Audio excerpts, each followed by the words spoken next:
I'm going to tell you something I've not heard anywhere near enough people talk about. The Final Fantasy XIV community is by far the nicest gaming community I've ever come across. This is just one of the many things I've learned in the month I spent playing the game. I've done gaming content for several years and I've been a gamer my entire life, but I've never encountered a game that felt as wholesome a place to be as Final Fantasy XIV. When you hear about Square Enix's franchise MMO, the first thing, and pretty much the only thing I'd heard going in, was the everlasting debate of whether it was better than World of Warcraft. And honestly, I was curious too. Every single MMO that releases gets compared to World of Warcraft, and it basically defined the genre, so that's understandable. But just comparing 14 to WoW is kind of reductive. Yes, it's an MMO, but of the several MMO I've played, it's also one of the few to genuinely try some quite fresh ideas. Sometimes it fails, sometimes it takes a while to get used to, and sometimes it's sheer genius.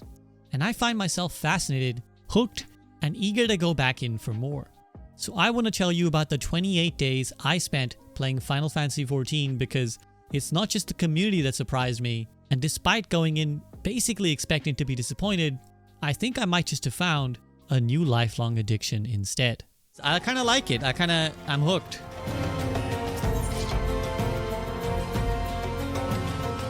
The starting experience in Final Fantasy XIV is painful. Before you even boot up the game, you're confronted with this really old, outdated game client, and it kind of sets the tone for how the onboarding experience feels. Every part of the beginning is a really strong reminder that you're playing this rusty, creaking old game, and not in the fun way. To speak a little on my experience with MMOs, I've played a fair few. I started with WoW, like most people probably, back when I was like 11. I have this vivid memory of not being able to convince my parents to buy me a subscription, and so I would download the free trial over and over again, and being a dumb kid, I literally just did the same exact thing over and over. I would make a Night Elf Warrior, get to level 10, and start PvPing until my week's trial would eventually run out, and then repeat once more. So it might be nostalgia clouding my judgment, but whenever I see the starting areas in World of Warcraft, it doesn't feel like, man, look at this outdated old thing. I think, wow, look how cool and retro this looks, back when games used to have this kind of feel to them. With other MMOs, you often get really fun introductions to the game world, only to drift off as the story and levels progress, and the game becomes about raids and dungeons.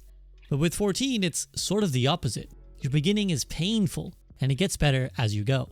The opening cutscene and most cutscenes in the game aren't even voice acted, and the text has this frankly stupid attempt at representing an accent, which adds no charm and only makes it 10 times harder to read, to the point where you think, screw it, I'm just skipping all of this. I know it's an old game, but you'd think they'd make an effort to go back and really polish this part of the game. Actually, they did. A Realm Reborn, as the base game is now called, is already a reworked version of the disaster of the game's original release.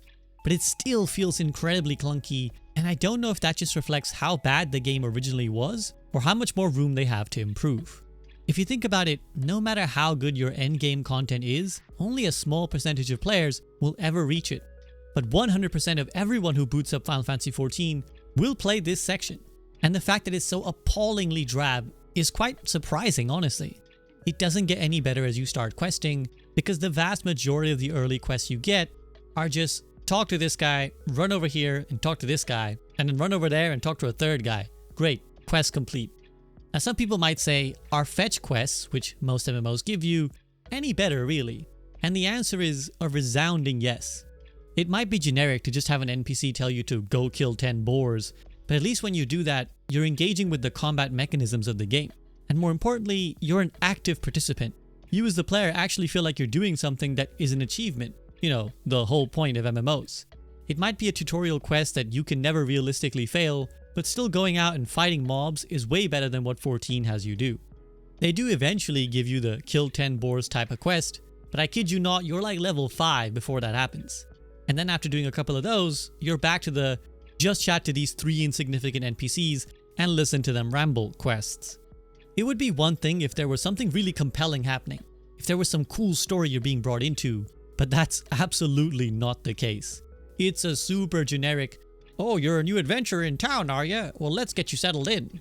On top of that, the quests very quickly start to give like nothing XP. I'm very glad that I played all of this on stream because my chat warned me early on. Only do the blue quests and the main story quests. Everything else is worthless. And it's true. Whereas in most MMOs, you expect that the quests you'll pick up around the world will primarily be the things that level you up. But in 14, most of the local quests are completely worthless.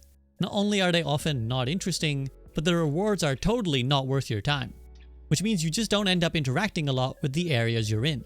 It feels like you're trying to rush through them rather than immerse yourself in them. Outside of the 3 major cities, I still don't really know much about what is going on in the smaller areas of Eorzea, Final Fantasy XIV's setting. So yeah, everything from the look to the feel of the early game gives you the strong reminder that you're playing a clunky, dated game. Oh god. So much whimsy, so much dancing. Damn, this scene cannot be skipped. I'm locked in hell. No, stop. What the frick? The hell? This is extra jarring because I'm not reading anything, so it's just like I walk around, talk to a lady, and she just starts dancing. It honestly had me worried that this would be a miserable experience.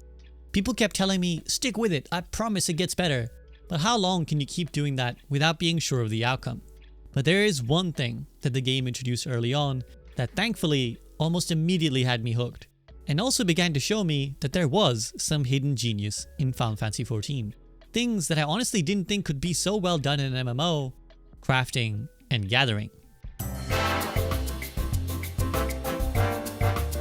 For those who aren't familiar with Final Fantasy XIV, there's something really interesting that it does with its class system.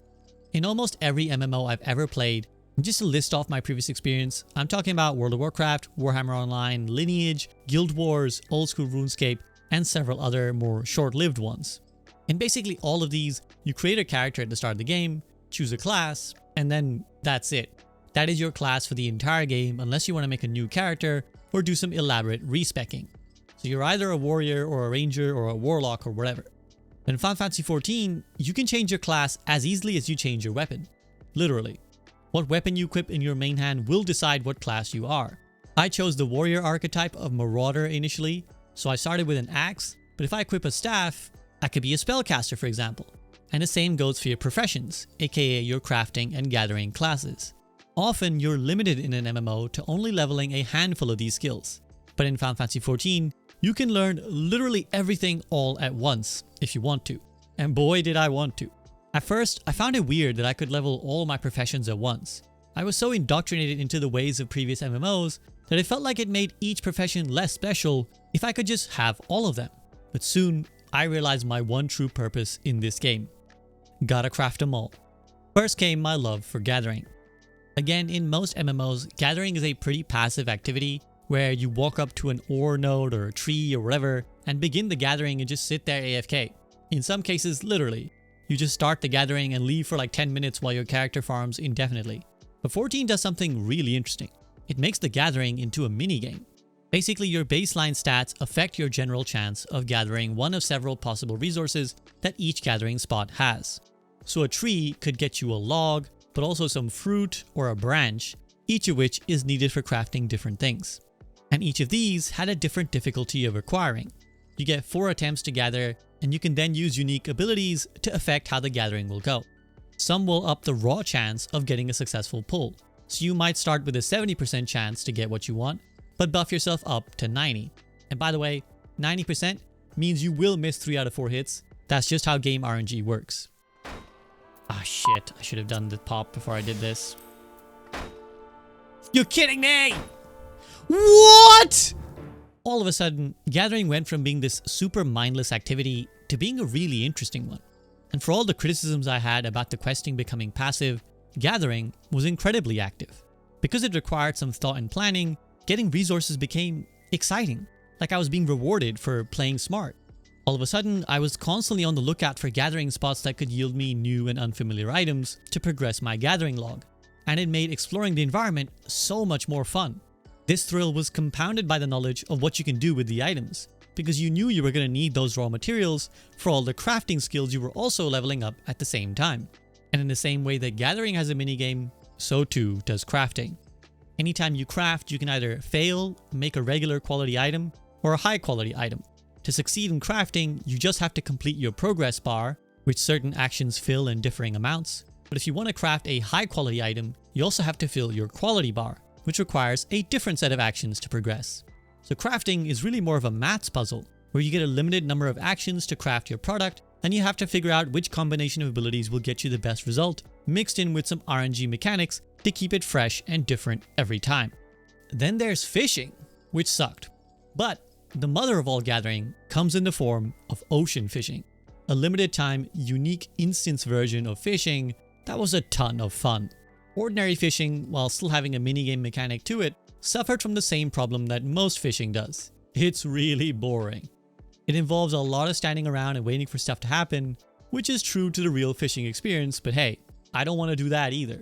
But ocean fishing is a thrill ride. You fish much faster, your catches level you up super fast, and most importantly, you have the spectral currents, which are these random events that occur when you're ocean fishing sometimes. And when these glowing rainbow colored waves pop up, everything goes absolutely crazy. The music gets hype, the quality of catches gets hype, and you undoubtedly get hype. Where's the lucky shit? Give me the lucky shit. Oh, I have powers! All of this had me experiencing something I never thought I would with an MMO. Getting addicted to just really mundane, simple activities. I'm always wary of games that basically just give you a second life to manage, where you end up having to spend so much time and manual labor to progress or get certain things that by the end, you've just signed up for a virtual job. But the trick to any great game is to give you tasks that don't feel like chores. They feel like fun.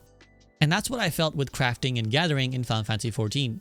I looked forward to hunting for certain resources, and it felt great to craft better and better items with those minerals I had gathered.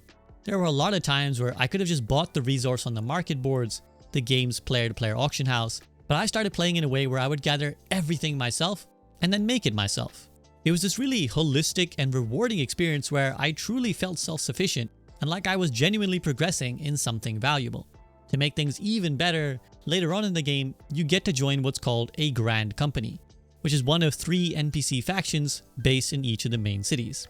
When you do, you get daily delivery quests for the Grand Company, meaning they will ask you to craft a specific item for each of your various crafting professions and give you big rewards for trading them in. This was another case of being fully aware that I was being quietly shunted down the path of doing daily quests to incentivize me to log in every day. But I didn't care. It was fun, and if I logged in every day to spend 2 hours doing all my delivery quests and all the gathering required to do them, then those were 2 hours happily spent on Final Fantasy XIV. But unfortunately, all good things must come to an end. And what I didn't realize was that the more I was powering through my crafting, the faster I was heading towards my doom. Running headfirst into an inevitable brick wall. One that would tank my enjoyment of the game and take me into the roughest part of my experience playing it, the main story.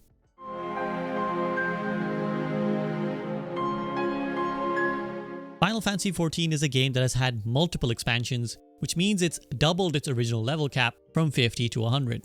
But when you start, you're obviously playing stuff from just the base game, A Realm Reborn, which is designed to progress you through its particular story up to level 50. Now the problem this creates is that there are a whole bunch of new, higher level areas that you cannot access unless you are not only level 50, but importantly, have finished the main story quest from the base game.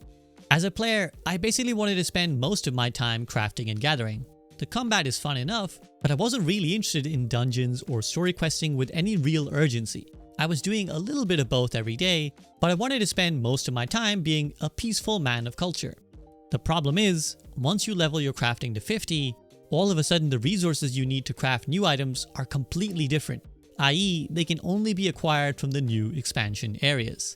So I was stuck in a position where all my crafting and gathering quests and my daily Grand Company deliveries were all requiring me to get items that you could only get from areas I couldn't go to. I was literally gatekept from them by NPCs. So all of a sudden this train of fun that I was on came to an abrupt stop against a brick wall, something reminiscent of a Looney Tunes cartoon. It meant that all of a sudden, the game was suddenly forcing me to do one specific thing if I wanted to progress, when usually it was all about choice and freedom and options. So in order to go back to doing what I love, crafting and gathering, I knuckled down to progress and finish the story, and boy was it painful. Most of the story quests are super lame and generic, I mean, a lot of MMOs have lame stories where you're the chosen hero who has some special power to save the world, but at least they'll provide some genuine fun along the way. With 14, we were firmly back to clunky, dated game territory. The quests were designed in a way that I genuinely cannot fathom or explain. So frequently, you'd have quests where you start in X region, then get sent to talk to NPC in Y region, who sends you back to talk to NPC in X region, who then tells you to go gather something in Z region, and then come back and deliver it to Y. It was infuriating how many times you'd have to make long, painful trips back and forth for literally no reason. I'm talking interact with one NPC and come back kind of stuff. Oh my god. Go to that guy again. Why did I do this? Who thought this was good? Who was like, yeah, let's make him go from that guy all the way over there, back to the person, and then send him back? Why? Those NPCs also love rambling. They will go on and on in their dialogue and in the cutscenes, which were again mostly not voice acted, even though this was supposedly the main story quest. And that's actually the good part, because when they were voice acted, it was genuinely some of the worst voice acting I've ever experienced in video games. I'm not exaggerating. Concerning the kobolds they sent such copious notes on, I presume? Yes. And no.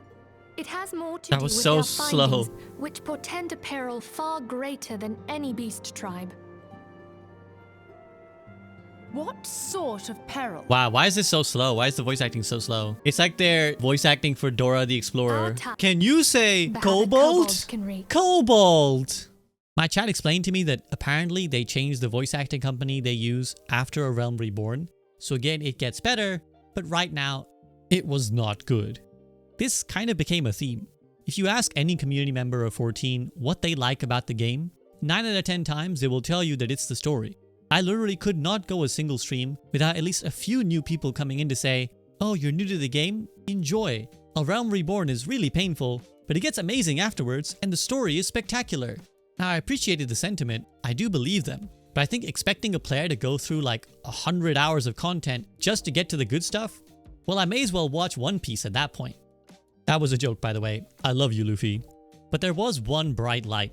A spark that kept me going through the uphill battle of suffering through the main story. And that was the community. As I mentioned in the intro, I was fully expecting that, like any online game I've ever played, the community of 14 would be obnoxious, rude, and off-putting. But I could not have been further from the truth.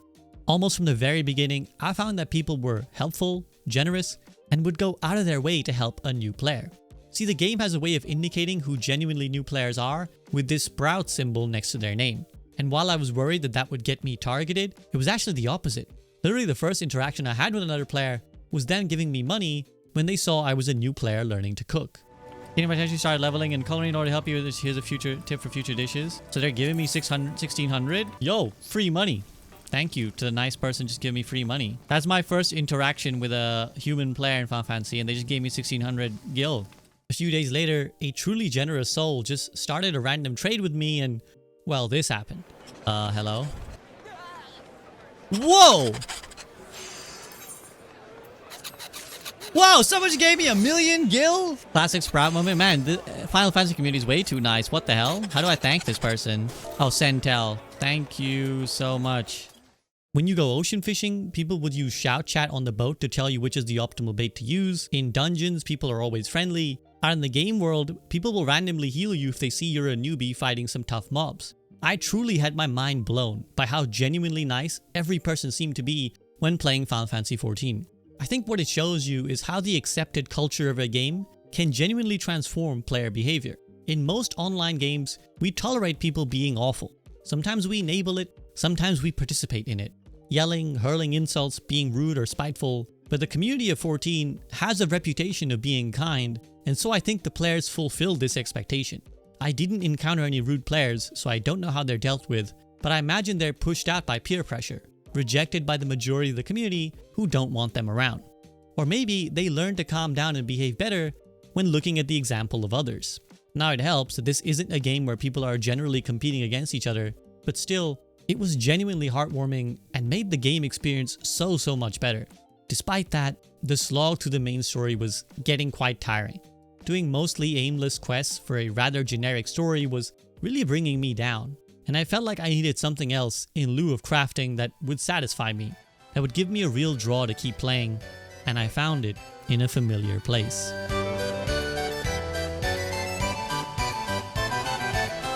One of the fun things about 14 is that it has a lot of nods to other Final Fantasy titles.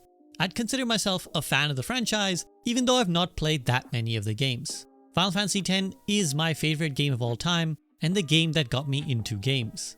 X2 is fun, even if some later titles like 12 and 13 are mediocre. But another of the vaunted entries in the series is Final Fantasy VII, which I've enjoyed both the original and remake versions of. And a really memorable part of those games is the Gold Saucer, essentially an amusement park where players can play a ton of minigames. Final Fantasy XIV throws homage to 7 by adding a Gold Saucer into the game, and it was a dangerous new addiction. Anyone who watches my streams knows one thing: if a game has minigames in it, I'm gonna spend an obscene amount of time on those minigames. There's Gates, which are limited time parkour games, Chocobo Racing, and Cactpot, which is a fun number lottery game. But most important to me are board and card games, my ultimate weakness. Witcher's Gwent, Horizon's Machine Strike, Final Fantasy VII's Queen's Blood, and now 14's Triple Triad. Now into the world of Triple Triad. If you see someone with a card icon, it means they're currently seeking a match. Oh goddamn, I am about to get addicted, aren't I? They found my weakness, card games inside other games. To be honest, the game itself is kinda mediocre. It feels a bit too RNG, especially with some of the rule variations you get, but the card collecting is always fun. So the Gold Saucer acted as my daily distraction, something to mix in to ease the pain of slogging through the main story. I also happened to stumble upon Society Quests, which are daily quests you get from NPC mini-factions, which all have unique tasks to do. Each faction actually has an interesting story from what I saw, like the group of kobolds you find who are the most pathetic guys around. You find out that they're literally the worst at doing their job amongst all the kobold clans, so they get treated like dirt and exploited by the stronger bully clans. These poor guys are scared of everything, including you, but you can start to help them climb their way up the social ladder, and with how helpless they are, you kind of feel like you have to out of pity and cuteness. It's really well done actually, and as you increase your relationship with factions, they give you access to buy some really helpful resources from them. So it's a nice reward for doing something out of your way. Also, there's this one faction that gives you crafting delivery quests, so I needed no real incentive to do their dailies and create a budget grand company to give meaning to my life once more. But my first month subscription was running out, and I wanted to at least finish A Realm Reborn before that happened, because I knew I was going to take a break to play other games like Silksong. By the way, if you'd like to join me for gaming adventures like this, then I'd really love your company on my Twitch channel, where my handle is svb_. By the time this video goes public, I will have just restarted my adventures in Eorzea, so if you'd like to see me continue my journey, then I'd love it if you'd join me there. Now the good thing about the main story quest, and the reason I am coming back to Final Fantasy XIV, is that it does get better towards the end. As the big picture plot comes into focus, the story becomes more compelling, and the characters that you're introduced to, the Scions, become more dynamic and interesting. The fights get better too, because only when you get to around level 40 does the game introduce more compelling dynamics for how bosses attack. At the beginning of the game, the most complexity you get is an orange cone that indicates a boss is about to hit you with an AoE attack. But as you get towards the end of the base game, you get some pretty complicated moves. Attacks that do more damage in the center than at the edges, attacks that require you to clump together, attacks that require you to split up, attacks that each one of you has to tank a portion of. It made the fights a lot more fun, and as the scale of the story ramped up as well, we finally got to a point where it wasn't a chore to do the main quest. By the time the base game finishes, you actually leave the story at a pretty interesting point. I won't spoil it for anyone watching who hasn't played the game, but I can see how they needed to set up certain things to build on from this point. Although still, they could have done a much better job of it. Ultimately, the flaws are very apparent when you play Final Fantasy XIV, but so are the joys of the game. For all the criticisms I can and have thrown its way, it's still a fundamentally really fun game, and the experience of playing it is relaxing and addictive. There's so many things to do, and I haven't even touched on things like dungeons and raids, let alone the glamours and gear and materia, and I never even got around to trying the PvP. I think the thing that really struck me is that when I did finish my first month and stopped to play other games, I found myself still thinking about Final Fantasy XIV. and that rarely happens to me with games. Usually I finish and I'm done. But this time I could feel the itch to log back on and experience the new areas that I'd soon have access to actually see what interesting direction the story takes that everyone hypes up so much. And most importantly, to get back to the important job of crafting and gathering everything in sight. Not to mention how the gold saucer theme lives rent-free in my head, reminding me that there's still mini games to be played and cards to be collected. So when I reflect on 14, I think this is how I'd summarize it. If you're a chill person, I think you're gonna enjoy this game. I know that I haven't experienced the end game, and I've heard things can get pretty crazy with some raids and stuff that take place later on. But from what I've experienced, I wouldn't say it's a hectic game. It's not the rush of colors and dopamine that, say, a PvP multiplayer game brings. There's no huge hype moments of fragging out and team wiping, but that doesn't mean that there aren't moments of lasting joy in the game. Things that satisfy that deep gamer desire to do something that's both fun and rewarding. With how nice the community is, I feel like there's a space for everyone to play. If you like combat and raids and gear, it's there for you. If you're just a peaceful crafty boy like me, then it's there for you. And if you like story and narrative, well, the jury's out on that one. Apparently, it's there for us. I just haven't gotten to it yet. And that's actually something that has me really excited, because I feel like in many ways, I haven't even experienced the best part of Final Fantasy XIV. And so I'm excited to get back in there. And I look forward to what other adventures Eorzea brings me, because so far, it's been a mostly pleasant surprise. Thank you for watching this video. As I mentioned, if you'd like to follow my Final Fantasy XIV adventures, you can join me on twitch.tv/svb_. And you can catch me streaming every day at 4 PM UK time, which is 11 AM Eastern.